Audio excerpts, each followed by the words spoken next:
And good morning to everybody on this Morning Coffee with Marcaida. And for today's thought is an idea that we always say, out of sight, out of mind. I've always talked about before, I hope you're taking martial arts for more than the reason of self-defense or how to defend your life or how to fight.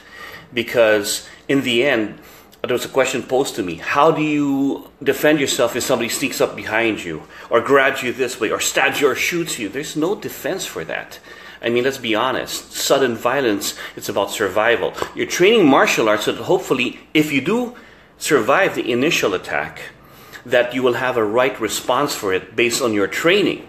But the reality is, there is no defense on sudden attack. The best defense is awareness of these things, and you prevent it from happening in the first place. You never put yourself in that situation.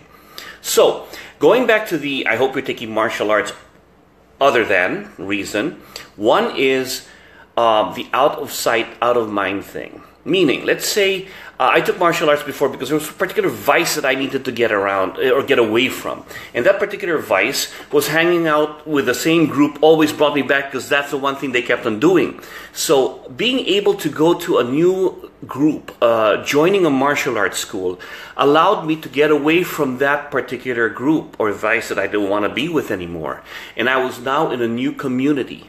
A community where now I can do something else. Now, out of sight, out of mind is a temporary fix, but it is a fix. Eventually, you will have to face that particular problem, and you have to do that. But it gives you also a little chance to get away from that. And now you have a new group of friends.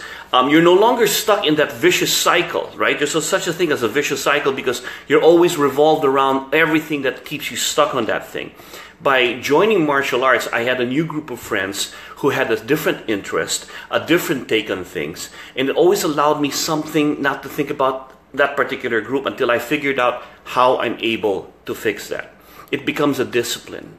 So by going to a different group, like martial arts in my case, I had a new discipline because I'd always show up for classes. I have a new group of friends that took my mind away from something else, and eventually I developed a discipline to do something new. And that discipline showed me that, hey, I've got control of what I can do now. And once you have control of what you can do now, you can hopefully start to fix things. You have to go back to that problem. But now you know that I'm in control, and I hopefully have the skills now to try to face it with some kind of confidence. Because no matter what, I can always go back to my martial art things and do the out of sight, out of mind, but I'm happier now because I have a new group of friends. I have a new passion for something else that took away from that old group that for some reason I didn't want to be with anymore. So these are the other reasons that we keep on, going back with. The whole thing is, I hope you're taking martial arts more than just for self-defense or more than just learning how to fight. Doug Marcaida here, Morning Coffee, my cup of joe. Always good to start the morning, folks. Have a great day.